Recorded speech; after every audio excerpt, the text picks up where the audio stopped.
Outlet Liquor is your place to buy a case. Stock up and save when you shop the lowest prices available every day at Outlet Liquor. You never have to wait for a sale. The more you buy, the more you save. Only at Outlet Liquor. What's your outlet?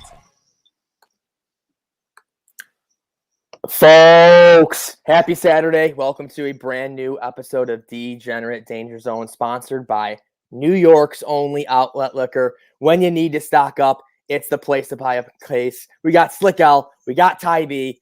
Guys, we're 1 week till Christmas. And I know for me, I still have a ton of Christmas shopping to do. So let's go after and get this free money today. Absolutely. Got to build that bankroll up to get those last minute Christmas presents. And we're going to give you some Christmas presents, hopefully of our own, with some free money here. Slick Saturday, as always. So Slick is going to be here bringing us some big UFC picks. We got bowl games. We got one NFL game. Supposed to have two today. Is what it is. But we got some NHL, NBA, ton of action today, Al. Yeah, it's literally all over the board, like you said. And once again, it's a Slick Saturday. I think what I'm most excited for looking into today is it's an NFL Saturday, and we have a huge matchup tonight, Slick L. And Ty B, we got Patriots, Colts, 8:15 tonight, and this is a game that all Bills fans will definitely be watching. We got the Colts as slight favorites at home at -2.5, with the total at 45.5, Slick L. Yeah, this should be a good game. Obviously, Bills fans are riding with the Colts big tonight, and that includes my betting slate as well. I would dabble on the money line. The spread kind of scares me at 2.5. I don't know what to expect. The Patriots have been looking good, but let's go Colts, to say the least. And might I add, last Slick Saturday of the year, folks, of 2021. How about that? Wow. Yes, that's right. But yeah, I got the Colts tonight. What do you think with this game, Ty? Yeah, I think I'm right there with you. Looking at it, when I saw this line earlier in the week, I was like, damn, how's the public not going to be all over the Patriots with the way they've been playing? Getting a little bit of extra time there too to prepare for this game as well. You know how Bill Belichick is when he gets extra time. It was weird when I saw it at 2. Now that it's moving to 2.5, it feels almost like they're just baiting you to take the Patriots. And for that reason, I think I'm going to be on the Colts. It was a big win last week for the public against Vegas, first time in a few weeks after getting slaughtered after having a good month a little bit ago. So the tides have turned. I think Vegas is going to want to get their money back. So we'll see, how the money ends up coming in late on this game. But I think I'm leaning towards taking the Colts here. I think Jonathan Taylor is able to get things done here for that offense. No Damian Harris for the Patriots, which could be a big thing for them. Don't know how much they're going to still really try to open up things. So I'd also probably lean the under here, Al. Yeah, I mean, hate to say it, guys. I mean, I'm going with my heart here, and I'm going with the Colts. It still drives me nuts to see the Patriots are pretty much have the third best odds or fourth best odds to win the Super Bowl, and I'm not buying into that yet. I just won't. Hey, they go That's horseshit. Yeah, it is. I mean, if they're 7-1, give me a freaking break. If they go into Indy tonight and win by 2 or 3 touchdowns, then I'm gonna be like, holy crap. Okay, then we got to go to New England next week. Yeah, as Bills fans, but like let's take it a week at a time. I'm still not buying into these Patriots to literally be the second best odds in the AFC. I'm not doing it. And breaking news: Nashville and Boston shut down until Christmas now too in the NHL. Wow. And Nashville just played the Blackhawks last night, and the Blackhawks are playing a team tonight. That's one of my locks, so we'll get into that later. But damn. So how many teams is that now? 5. Wow. And then then we got these football games being moved to Monday, Tuesday, Wednesday. And Tybee, real quick, what's the rumor mill they're saying about NHL where like they're gonna go on like a full pause and then use like the Olympic break to make up games? Is that kind of what I've been hearing? I think they might, yeah, because it doesn't look like they're going to go to the Olympics. Like they were saying, like the Chinese committee was saying, like if you end up testing positive while you're there, then you have to quarantine for 3 to 4 weeks before you can come back. And they're not going to let that happen with any of the NHL players, especially the way the rates of COVID are just across the world are right now with the new strain. So who the hell knows? But I don't expect them to be playing in the Olympics at all with the way things are going. Yeah. They built that into the schedule, so they do have some time here to figure things out if they have to. Dude, it's crazy. I mean, it's 10% of the league's population is in protocol right now. You have to at least maybe give them the taxi squads back, do something. You got to figure something out. Yeah.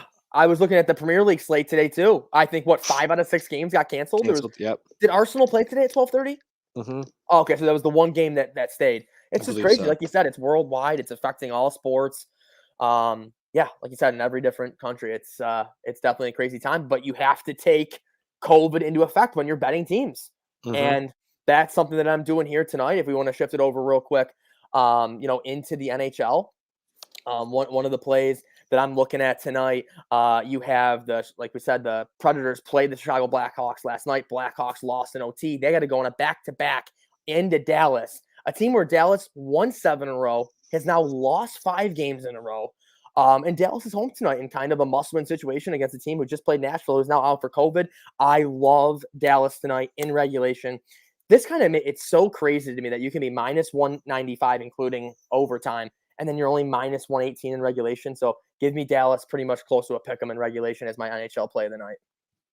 Yeah, I'm looking in the NHL too with the play, and I think neither of these teams are really affected by COVID, so I think it's much safer than a lot of these games than we're gonna have to deal with. But Yeah. Edmonton was 1-6 in the last 7 games, 7 straight games at home. They're gonna be happy to get on the road, just heading, just a bit south over to Seattle. Seattle's been struggling a bit as well, 1-3-1 their last 5, but they've given up 19 goals in those last 5 games. Edmonton can put the puck in the back of the net. You have the 2 top scorers in the league, the top power play unit. They rank in the top 12 in every single offensive category that you look at. Edmonton, very good, very good team, and Seattle is actually 30th in expected goals per 60. I don't think they're going to be able to score to keep up with Edmonton. Edmonton with Connor McDavid, Leon Draisaitl are going to be able to win this one easy. You're going to get Edmonton at a minus 120, which I think is a very, very, very good price in a game where I think they would normally be favored by a lot more. And Tybee, I think you're 100% right. I've seen I feel like Vegas is trying to have a lot of real sharp lines lately in the NHL. Yeah, like you said, Edmonton at pretty much a pick 'em. It looks so free. And like last night, the Blackhawks were like minus 155 to the Predators. It just didn't make any sense to me. A Nashville team who was 7 games above 500 who ended up getting the win in OT. So yeah, I think they're trying to get a little too cute and sharp here. That's for sure. Absolutely. Slick, you seen anything in the hockey world? Not in the hockey world. I'm more so looking at the NBA, and I'm looking at my Celtics going against the New York Knickerbockers. Knicks are down RJ Barrett, Emmanuel Quickly, possibly Derrick Rose tonight. Celtics just got Jaylen Brown back into the lineup. That's huge for Tatum and Brown's game. We all know how well they play together, and it'll do huge parts for Rob Williams too, facilitating the ball down low.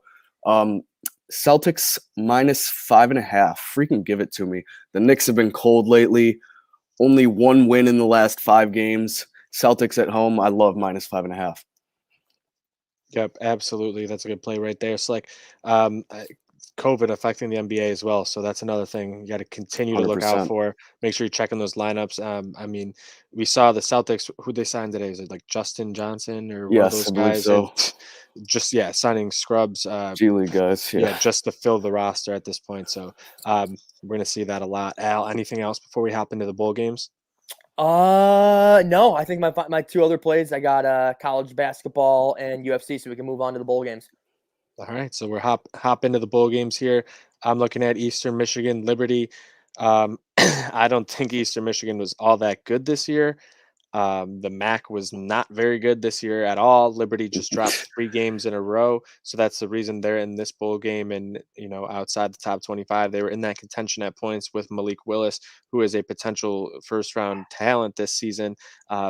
He's gotten knocked for some of his turnovers the past few games. He's going to have to correct that. This has to be a showcase game for him here going into the draft season. So I expect them to go all over the place. Eastern Michigan's given up 430.4 yards per game. I think you're going to see, Liberty go for maybe 500 plus here against Eastern Michigan. It should be easy for the Flames to get up and down the field. 9.5 should be an easy cover. I think Malik Willis gets this one done. It's like anything in the bowl games. No, to be honest, totally forgot there was bowl games today. But I'm looking now. You got football every day. I'm gonna make a heart pick real quick. I'm gonna go with Marshall in the later game. Yeah, Plus 155. I looked at that slate this morning and it was horrendous to me. Nothing jumped out at me today that I wanted to dabble on, honestly. None of these I games look fun. No, I just looked now and I no. was like, I don't know if I want to put That's money something to on time any of me those. over till the evening because that's a 5:45 that gets me into the night, into the UFC and Right. everything else. Give me something so I can dual screen with UFC as we get into there. Yes. But before we get into that, Slick Saturday, Al, you said you were on some college basketball as well. Yeah, one play that I'm looking at today, the crosstown rivalry, Big Four, 5 p.m. KeyBank Center, UB Canisius. Reggie Witherspoon, my guy, taking on him, Weitzel, and UB is minus 14.5. Canisius Not enough. stinks this year. It's a That's classic free. throw the records out kind of day. I'm laying the points. Love UB. Minus 14.5. I think, UB gets it done by 20 or more points. Yeah, I mean, Canisius is literally shooting, was it 38% this season? It's 330th out of 350 Oof. qualified teams in Division One basketball. Yeah, things aren't very good. I wouldn't be surprised if they start looking elsewhere in terms of coaching for Canisius because things have not gone well for them over the past few seasons. And it's crazy. They gave Bonaventure a game. Yeah. Yeah. But we're seeing Bonnie just got smoked. So I like, how know. good are they? Like, That's so I true, mean, too. Lofton is the key cog for them, I think. And we're Yeah. seeing, without their, dominant ball dominant point guard, they're really, really struggling to create. Their big thing is playing defensively. If you can't create buckets on your own, you're still not going to Yeah. win. And that's why UB usually is still okay because Janathan can kind of create on his own with or without a point guard. Anyone could kind of find him baller to get him doing his thing. And if he's aggressive on the offensive boards, you're going to, have a good game out of them. So that's why I love UB in that spot. I don't think they're going to get shut down. No, not at all. And I think it's time. It is a slick freaking Saturday. UFC Vegas 45. Slick, I'll let you kick this one off, obviously. Oh, yeah. Yeah, folks. Very underrated card. Not a lot of names that the general public may know a whole lot about, but some really good fights on this card. Underrated ones. Fight of the night, potentially right off the bat, I'm looking at Darren Elkins and Cub Swanson. Two vets to the game. Two bad ass dudes. That's going to be a banger. We've got Angela Hill going against Amanda Lemos. And another fight of the night contender in the co-main event, we got Bilal Muhammad going against Stephen Wonderboy Thompson. Ty, which of these matchups piques your interest the most looking at the card right now? I mean, honestly, I'm looking at the very, very first fight of the night. I That's was Jordan Levitt and Matt Sales. Jordan Levitt's been pretty impressive in the few fights absolutely. I've seen of his. Matt Sales can do some things too. You see, this is a decently close line as well. Odds makers have it as a close fight, and that's what you want with these early fights. These guys who are really fighting to make a name for themselves, to climb, to get themselves onto these, big pay-per-view cards, get them bigger paydays, get those performance of the night bonuses. And Exactly. I think this could be one of those fights early on where you see one of those sort of fights here that we've seen for a while when they're at the apex where it just sort of sets the tone for Yeah. everything. Like Yeah, it just definitely. brings the energy even though there isn't really that much in the building to begin with. It just brings it and sets the tone for everyone else for the rest of the night to go out there and just chase, and you're in the smaller cage. I think I'd love that for both of them. Go in there and bang and let's see what they got. I like Jordan Levitt in that one. Could see it going either way, but I think it's going to get things started off with a bang. Yeah, I could see Jordan Levitt. Minus 137 is pretty generous. I like that line. Mhm. I could totally see him picking up a performance of the night right off the bat in the very first fight. And like you said, these prelims at the Apex are so important when you only have 80 or so fans in attendance. By the time you get to that main event, you want the place to be buzzing. And so Dana usually does a pretty good job kicking off these cards with the prelims in the Apex. Al, you said you had a play on this card. What are you looking at? Yeah. I don't know if you're going to like it or not. So I had one play and I have a question for you guys. So my one play of the night, you know me, I'm still getting into UFC. I don't know everybody. But there's some things I notice where I try to fade like a bigger name person when I see him as an underdog. Yeah. And that's the last fight of the night. I see Derek Lewis as an underdog, and I'm like, that to me seems a little weird. So I'm taking, how do you pronounce his last name? Chris Daukaus. That's my play of the night. Chris Daukaus, money line minus 139, I believe it is, or 134. Yep. That's my lean of the night there. And I wanted to ask you guys, you know me, I'm a big parlay fodder guy. I love doing a weekend parlay. It typically starts Saturday afternoon, gets me to Sunday night or Monday night with some favorites. I wanted to ask you guys, who on this card out of what's parlay fodder, so a minus 200 or more, who do you think's like easy money? Who's not going to lose that's minus 200 or more that I could throw in a parlay this weekend? This is tough because there's a lot of guys priced very high on this card, but I don't have the faith that the book does in them necessarily. I did, because you know me, I'm not just going to sit out doing a parlay for a week. Like, what the fuck do I look like? Yeah. So my initial lean would have been Justin Taffa, the Aussie. He's a minus 335. He was the first heavyweight in UFC history yesterday to miss weight. So that immediately makes me go, okay, not counting on that. Like that, just something's not right. Okay. My neck, I'd probably say Amanda Lemos, but you could wouldn't substitute count Angela Hill out. She's very experienced. You could substitute a Gamrot in there. Like, this is tough, Al. That's a tough question on this one. All right. Ty B, you have I think anyone? I would probably go Charles Jourdain. Okay. Yeah. No, I see that one. Yeah. Geez. Yeah. Like they have Mearshart at a minus 240. Ty. Like I don't think he should be that big of a favorite. Dustin Stoltzfus has been making a pretty big push as well for himself. So like that's what I'm saying. It's a lot of these names who are, you would say, like, our mid carders, but a lot of them are like close enough to the rankings where, like Slick said when we started, they're known a lot by the casual, like not by the casuals, but the hardcores, because like these people have been making names. They're trying to stake that claim now to start, solidifying a title route. And for someone like Slick said, Justin Taffa to miss weight, that's very, very tough. But I think we're going to see a ton of great fights. I think the thing with Derek Lewis and Chris Daukaus is just Derek Lewis. Does he have the gas to go? His balls get sweaty, his balls get hot. We hear that from him a lot. And Chris Daukaus we know Chris Daukaus can go. Chris Daukaus can wrestle very well. Can Derek Lewis put him out with one punch? Absolutely. Will he be able to do it? That's what you're betting on. And yeah, I don't hate that bet for you there, Al. Okay. Derek Lewis does have the power, obviously, but does he have the consistency? Does he have the cardio to go? If that ends up going more than 3 rounds, I think that heavily favors Chris Daukaus. And who beat Derek Lewis last? Cyril Gahn. Yeah. That's right. Okay. So, yeah, it's like I went into that fight too, and I was like, Gahn's literally better in every aspect. That being said, I'm taking Derek Lewis 4th round KO. Like, literally, that's how I feel. I feel like Daukaus should win this fight. He's up and coming in this division. He's been very impressive. Derek Lewis, just out of nowhere, you can get hit with a bomb. I will never not bet Derek Lewis again after what he did to Curtis Blades, because that was the same thing with Gahn. Yeah, Razor Blades is arguably better striker, wrestler, and Derek Lewis put him out like a light. Yep, I remember that. Stiff as a bone. And I saw that, and Curtis Blades was winning the fight, and I saw that, and I was like, wow.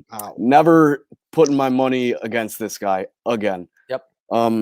So if you like him by KO, you can do that. It's plus 160. That's not bad. The money line, I wouldn't do it at plus 115. Seems a bit risky. But yeah, that should be a great fight. Definitely not going the distance. The over-under is 1.5. It's a 5-round fight. So that just shows you what the book's thinking. Wow. I don't know if I'd take the under there, but it's not going 5 rounds. So, and even if Justin Taffa made weight, Ty, why is he minus 335? I don't know. What is he, 4 and 3? Did Hunsucker get changed in late? I think, yeah. Actually, you're right. Yeah. That's why. It wasn't that late though, I don't think. But maybe, I don't know.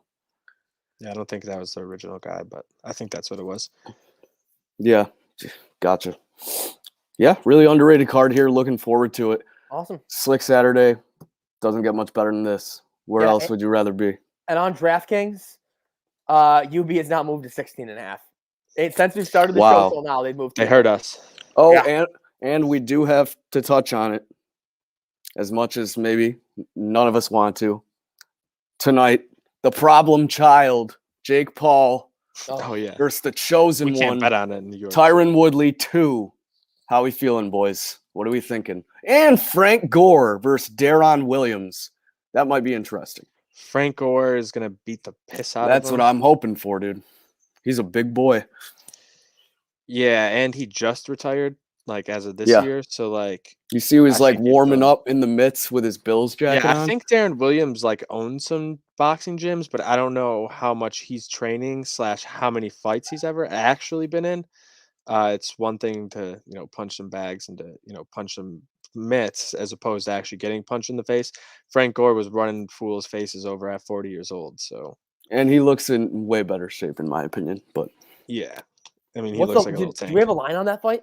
I believe haven't seen Jake that Paul is minus 225, putting No, Wood.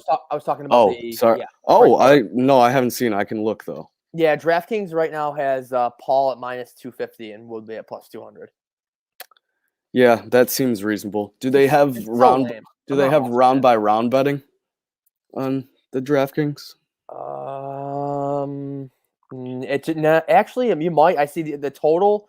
The over under of rounds is 6.5. The over 6.5 is minus 130. You can do alternative rounds. So, how many yeah, rounds is that fight? Is it 8 again? I think so. Okay. yeah. I mean, So 6 and yeah. you can do Okay. you can do Jake Paul by knockout plus 180. Woodley by knockout plus 300. Wow, that's incredible value. And you're right. Yeah, Ty B, it's 8 rounds. Yeah. I mean, you want Jake Paul in round 6. It's 16-1. Whew. Yeah, they're pretty ridiculous odds. We got a line here for Williams' score, and Williams is a minus 145 favorite, putting Wow. Gore at plus 115. God damn it! Why does the Creek not have this? I know. I might drive down to Pennsylvania to get that one in. The worst part is like they always have like a couple fights, and then never the ones you want to bet on in boxing. So It's all right. No, they do have Sinisia Estrada versus Maria Santizo though, and Estrada's minus 2,000, baby. jeez. See And that Serrano minus 3,300. that's why betting boxing's no fun. I was driving down the 190 today and saw a Caesar Sportsbook at or sign. So Mhm. they're coming. I mean, They're coming. We're less than a month away. It's They're happening. coming. Absolutely. Absolutely. So shout out to everyone for tuning in to Degenerate Danger Zone. Make sure you give us a follow over on Twitter at Degenerate Zone. If you're watching over on YouTube, make sure you give us a thumbs up and hit the subscribe button and the little notification bell so you know whenever we go live. Degenerate Al, thanks, for joining us. We got the little puppy at home. You're able to give us a little bit of time here. Over, under, though, for the rest of the day, how many accidents? We're setting it at 2. We'll go 2.5, Slick. Are you going are you talking I like that line. till midnight? Till midnight, rest of the day. Okay. I mean, we're at 1 so far. Just a quick little piss. So are we counting that one? Or is it from now? Is it from now till? If it's 2.5 from now until midnight, I'll take the under. If you count the 1, it's gonna be really close. Really close. Oh. All right. Well, let's hope Lil Rose gets trained very well very soon, Yep. so that she can help us maybe get in some of these bets. We saw how well the dart's been doing at times. Maybe Rose will be our good luck charm. Yep. Lord knows we need it sometimes. So make sure you guys get out there, go hammer the books, go hammer the creek, go text in your picks, go call them in, do whatever you got to do. Go out there and get that free money.